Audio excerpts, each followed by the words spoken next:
So I really like maps. I like to look at maps. I like to read maps. I like to memorize maps. I have this weird thing that I'm really into. I like the spatial awareness that comes with maps, and it's kind of like a built-in treasure hunt, to try to find the thing that you're looking for and understand the broader area that you in. Actually, in my very first staff position, we decided we were going to do life groups, and we were going to do them by geographical location, and so we printed a map that basically showed the entire area where any of the people lived that went to our church, and it was a wall-size map. It was huge, and we went to a special custom map place to have it printed out. It was this giant thing, and then we spent days going through the map and putting pins right on the houses, like on the streets where people lived, to try to see where the groupings were of our people. And I had a ball with that. I thought it was just the greatest thing to walk through this map and kind of see as the pins slowly filled out to see where everybody was coming. So I follow this thing online that has all these different maps, and I just am fascinated with them. I'll show you a few of the ones that have really showed up to me in the last. So this is a map of the nation's largest pizza chains, and I know it's kind of small, but you can see right up here, you got Pizza Hut. That's obviously the biggest, and you can see all the red dots that make up Pizza Hut, Domino's, Little Caesars, Papa John's. And then you've got some maybe you've never heard of before, like Jet's Pizza. I've never had Jet's Pizza before, but it makes up a pretty good chunk there, kind of in the toward the east a little bit. Hungry Howie's. Anybody ever had Hungry Howie's pizza? Okay. We got a couple. So, so we've got several of these around here, but I just think that's interesting. I look at these maps and see all the different ones. Here's another one, map of the nation's largest taco chains. Taco Bell, obviously the biggest. I always find it interesting in these, like the huge area in the West that's like barely, like these poor people right here. So Taco Bell's the biggest. Chipotle's the second biggest. Thank the Lord. And, Qdoba, and then all the way down to like Baja Fresh, which I've never had before. Taco Cabana, which is, just kind of in Texas, but it made the top list of the biggest ones. So I find these maps interesting. Here's another one, has nothing to do with the others. Here's a map of distribution of leprosy in the late 1800s. I was just studying this map, and I think of all these different things that go through this. Like, oh, this is bizarre and interesting. So the places in the dark red are where leprosy was at its worst, I think in 1891. And then the light red is where there's less outbreaks. But you can kind of see, where leprosy was the strongest. And that has nothing to do with anything except for this map was just fascinating to me. And I was just looking at it and studying it. Here's another one, map of where flamingos live. These are the places you can go in the world if you want to see some flamingos in the wild. I did not know where you could go see flamingos until I came across this map and ended up staring at it for 10 minutes, looking at all the different things. I grew up, does anybody know what this is? Anybody have one of these as a kid? This is a Fisher-Price. This one was actually mine as a kid. I asked my parents if I could borrow it. They've kept it for all this time. This globe was in my room, and I was just completely fascinated with it. And I would stare at it and turn it all the time and try to figure out, okay, we're here, and how far away is, okay, and I would look. And then this one has a cool little viewfinder on it, and you could go to different places in the world and flip the globe on, and it lights up, and you look through the viewfinder, and you can see like pictures from different places in the world. And this was mine as a kid, and I was just fascinated with this globe, and I would study it all the time. I've just always found maps and their ability to get us places, and just super, super fascinating. And I know we've talked about how nerdy I am. So I think the genesis with my fascination with maps can be pointed back to a vacation that we took with my family. We didn't take big vacations much because we didn't have a ton of extra money or really a ton of extra time. My mom was a preschool director and then a children's pastor, and my dad was a restaurant owner in a small town, and then he owned his own business building decks and fences, and we got by, but we didn't have a ton of extra money, and so our vacations were something like hitching up pop-up camper to a station wagon and going to a campground a few hours away or whatever, and meeting friends there, and we would camp for the weekend or for the week during the summer or whatever, and we would play music around the campfire, and we would play card games late into the night, and we'd cook over an open flame. That was vacation to us. But one year when I was 10, my grandparents slipped my parents some cash when we were down visiting, and they said, hey, take the kids on a big vacation this year. And so my parents decided that we would go to West Virginia first, and we'd go into the mountains, and then from West Virginia, we drove from Missouri to West Virginia, and then from there we drove to Washington D.C. to see some of the cool sites there and some of the museums and stuff, and then from there we drove down to Florida to Disney World, and we did a few days in Florida. So that's a big trip, and then from Florida back to Missouri. Lots of driving. It was a couple weeks, lots of time. Fantastic trip. Still have great memories of it. But when you take a big trip like that, then it was different when you had to navigate, right? Because you didn't have Siri on your dash telling you like that in 10 miles your next exit is coming up, right? You had to handle it a different way, and you were dependent upon your own memory. That was mostly my dad was really dependent on his own memory. I've been through this city before. Like, Dad, that doesn't mean you know everything about the city. There's a sign of the highway and the exit. So that was my dad. But and then my mom would gently explain to him, what was actually coming up. And so you had to depend on your own memory. You had to depend on road signs. So you had to really pay attention to what the sign said. And then you depended on a map. We had a map that looked like this. Anybody have anything similar to this? We had a map that looked like this, and it stayed in our glove compartment. It had a leather wrap around the outside with a button. It was an atlas. It had all 50 states in it and the highways. And I thought it was so cool, this map. And on this particular trip, my brother was starting to get a little bit fussy, in the back, and my mom said, why don't we pull over and I'll sit in the back with him for a little bit. And that means I got to move to the front seat. So we pulled over, we did the little switcheroo, and I got to sit in the front seat. And then my dad said to me, now that you're in the front, you are the navigator. And he handed me the leather atlas. And it was like I was being knighted, like these handed me this thing, and like the lights all came on, and it was this like super cool experience that I got to actually, I was now kind of in charge of where our vacation was going to take us. And so I got to open it up, and he said, okay, here's how you find your bearings, and look at the signs, and that way, and okay, so open it up to Indiana, he said. So I opened it up, and I found Indiana, and he said, okay, look at these signs, and try and look as we drive for a minute, and you'll need to compare that to the map and try to figure out where we are. And so I did that and quickly became an expert cartographer as we drove along. And I loved the feeling of how powerful this thing was. And I could make us take a wrong turn and we could end up in Canada. But when after I got my bearings, when it came time to stop for the night, I was able to guide us at 10 years old. I was able to follow the map and guide us to the right exit for our hotel room. It was my first official job as navigator. I was completely fascinated with this map. It was just so powerful. It showed us where we've been. It showed us where we're supposed to go, all the little things that we could do along the way. It was a ridiculously useful tool to have this map that showed the way. So today, let's talk a little bit about the map, the way, the directions, the navigator.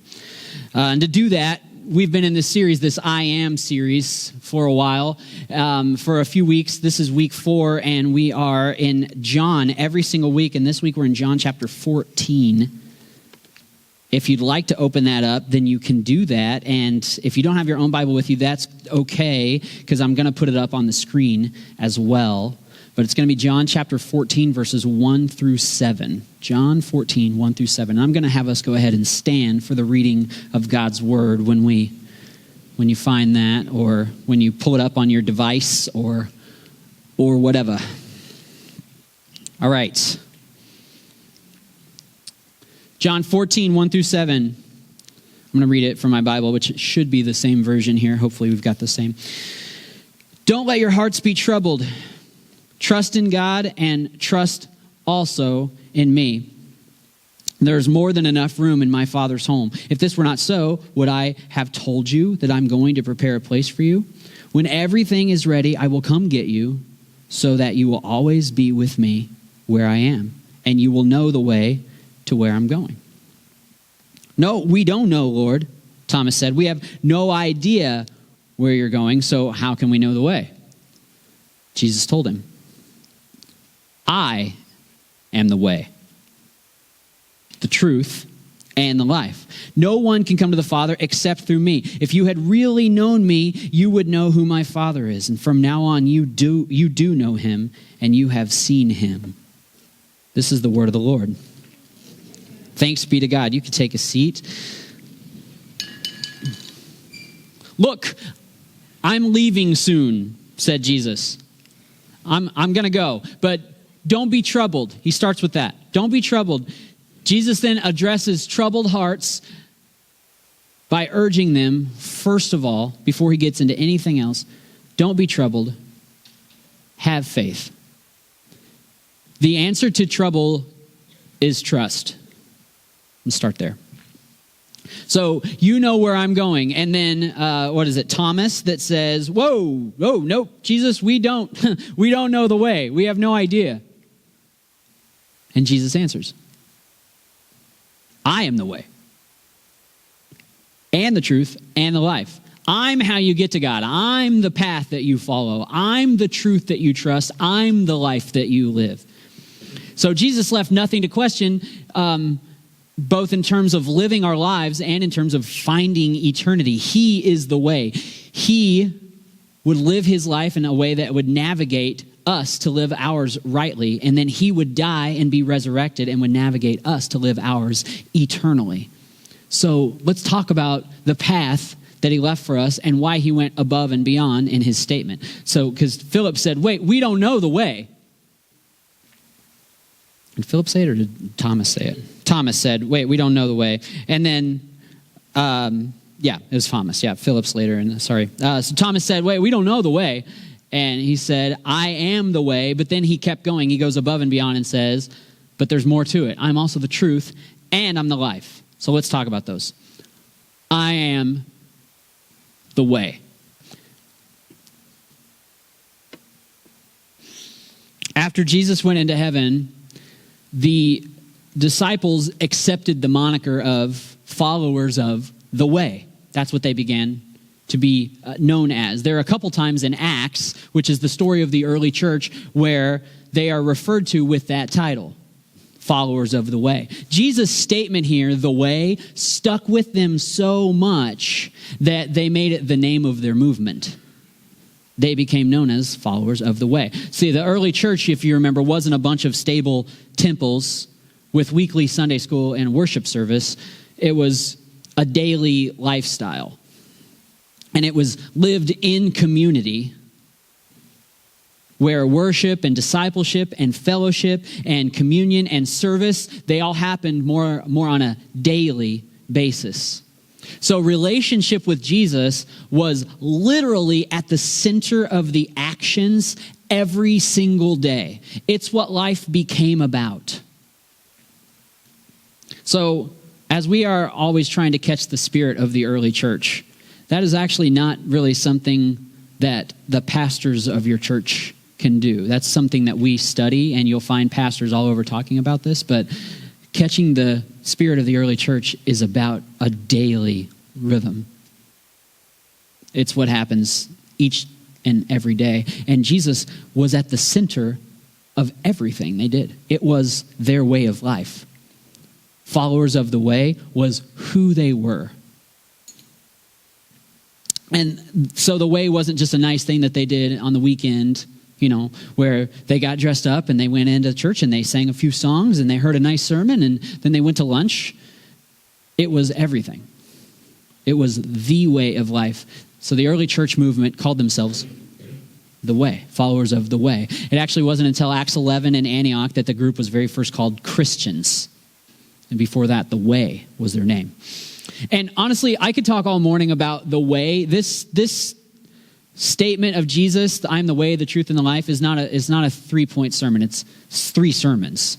But we don't have 3 sermons to give. So I had to pick and choose from several different things that we were going to talk about today. And I had to leave a lot on the cutting room floor. So I'm going to pound through a few things here. But let's talk, I like words. So let's talk about a couple words. Christology and soteriology. These are fun words that that are going to help us understand what Jesus is talking about when he talks about being the way. So Christology is studying the person, the nature, the role of Jesus, right? It's who Jesus is as Jesus lived his life. It's kind of, that one's kind of obvious, right? It's Christology, words about Christ, Christology. So soteriology might be one that you're less familiar with, and this is one that floats around in theological circles, but soteriology is the study of Jesus's saving work, like on the cross. So it comes from soter in the Greek, which means savior or preserver. So on the cross, in the resurrection, Jesus did this saving work, and we study that, and it's called soteriology. That's the study of the saving work on the cross. So studying Christology, Jesus' life and how he lived it. Soteriology, Jesus' death and resurrection and what that means for us, okay? So that's just so we know those terms. And sometimes we get really focused on what Jesus did on the cross, the soteriology, and we forget to focus on Christology, how he lived his life. And sometimes we get really focused on how Jesus lived his life, and we forget to highlight the importance of what he did for us in his death and resurrection. Both of these are important to understanding the way. So Jesus responds to Thomas here in John 14, and he says, "No one can come to the Father except through me." So looking at this statement has to include both our Christology and our soteriology. What does it mean? Except through me. We come to the Father first through a life lived like Jesus. We live like Jesus. This is, for any Mandalorian fans out there, this is the way. A life lived like Jesus is the way.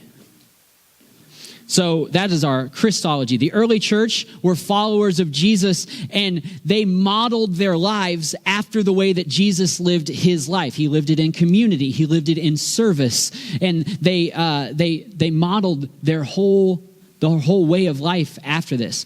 So it wasn't just about the end. It wasn't just about what would happen when they die. It was about what happened every single day in their life. It was a Christology. They weren't just waiting for the resurrection. They were living resurrected. Their hearts and their minds and their way of life, those things were being resurrected as they gave their whole selves, their whole lives to Jesus. It was a Christology, a focus on living every day like Jesus. So we have to look at the way Jesus lived and dig into the Gospels, Matthew, Mark, Luke, and John, to see the model that he set for us and to understand what he meant when he said, "I am the way. I'm a daily way." He didn't say, "I will show you the way," or "read this and you'll understand the way." He said, "I am the way." At that point, he hadn't been killed or resurrected. So if we look at his ministry, his baptism, his care for his mother, his care for others, his healing, his feeding, his presence among sinners, his ability to face temptation and withstand, we look at his life and we say, that is the way. He is the way. That is how we live. Jesus is our ultimate example of how to live a life and live it rightly. That is our Christology of the way. But if we look forward through a lens of our soteriology, remember that's the work that he did on the cross, we also understand that Jesus is the way to the Father through his death and resurrection. Everything we do as Christians is done in the hope of Jesus' defeat of death. Everything we do as Christians is done in the hope of Jesus' defeat of death. One of my favorite authors and theologians, James Bryan Smith, says, every single issue in life, every problem we face, every hope we have, absolutely everything hinges on the resurrection of Jesus. As a resurrected people, it is who we are. He is the way we live our lives, and he is also the way which we live into eternity. He's our priest. Priests, traditionally, they were the bridges, right? The go-betweens between the people and God. You needed a priest, traditionally, before Jesus came, you needed a priest to get to God. Priests would go into the temple, they would go into the sacred place, and they would represent the people to God. When Jesus came as the high priest, he built this ultimate bridge through his love for us. And by loving us so much that he took our death onto himself and won victory over it, then he built this bridge between us and God. He is the bridge to God. He is the way. So we look at his life, our Christology, and that is a way to live our life rightly. And then we look at his death, our soteriology, and that is a way to live a life eternally. He is the way to life now and to life forever. Jesus is the way. He is also the truth. I am the way, the truth, he said next. In John 18:37, Jesus is on trial before Pilate. You know that story? Leading up to his death. He's on trial before Pilate, who's an important man. And Jesus says, I was born into the world to testify to the truth. All who love the truth recognize what I say is true. Okay? And then Pilate asks a very genuine question. Pilate's response after Jesus says this, he says, what is truth? Well, we have the answer to that question. Truth is Jesus. Jesus doesn't claim to know the truth here, but to be the truth. Not to know it, but to be it. To be the truth, to actually embody it, means to be perfect, to be blameless. Nothing about you can be false if you are going to be the truth. Many of us in this room, maybe most of us in this room, know the truth, but none of us can claim to be the truth. That's reserved for Jesus alone. He is the truth. Instead, we have to lead others to the truth. Because they're searching. They want to know. They're asking life's big questions just like Pilate was. Pilate said, what is truth? Well, we have an answer for them. And that answer is Jesus. Because Jesus is truth, it becomes all about our relationship with him rather than what we know. I'm going to say that again. Because Jesus is truth, it becomes about our relationship with him rather than just what we know. In our evangelism, talking to other people about it, is leading them to Jesus as a person, as a relationship, rather than leading them to a series of truisms. Maybe most of us don't struggle with that, but I think maybe there might be some of us that do. Some of us who get in their own head a little bit, like maybe I do. Instead of leading people to a series of truisms, this is truth and this is truth and this is truth, our job is to lead people to Jesus, who is the truth. I teach this workshop when I travel and speak to other children's leaders, and it's called A Theology of Salvation in Kids. And I don't know, I might have talked about it before, but one thing that we've done throughout years, all the years in children's curriculum, we've done this thing where when we're teaching children, we make it about knowledge. We've made it very important in curriculum development to that discipleship for kids means teaching them a series of truisms. Before they leave children's ministries, they need to know that this is true, and they need to understand that this is true, and they need to have these bits of information memorized. And knowing things isn't bad. I'm pro knowledge. I love to read. I love to study, but throughout the years in children's curriculum, which is where I come from in children's ministry, throughout the years, knowing these truisms began to usurp leading kids into a relationship with Jesus. It became all about leading kids to know a series of truths instead of to know who the truth is. And curriculum shifted more to leading kids to this knowledge rather than to a relationship with Jesus.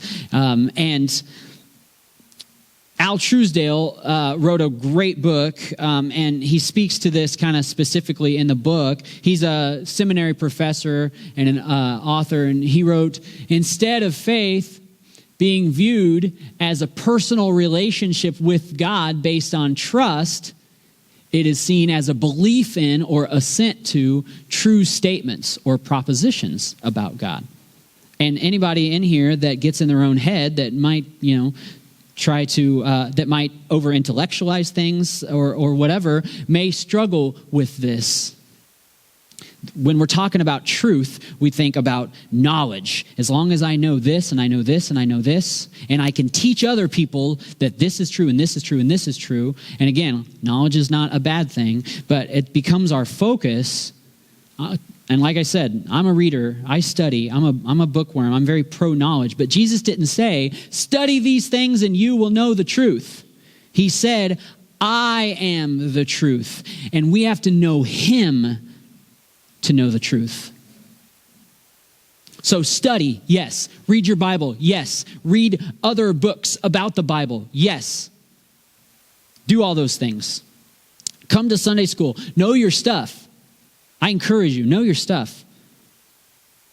But know ultimately that there is no amount of knowledge about the truth that will make up for knowing the truth.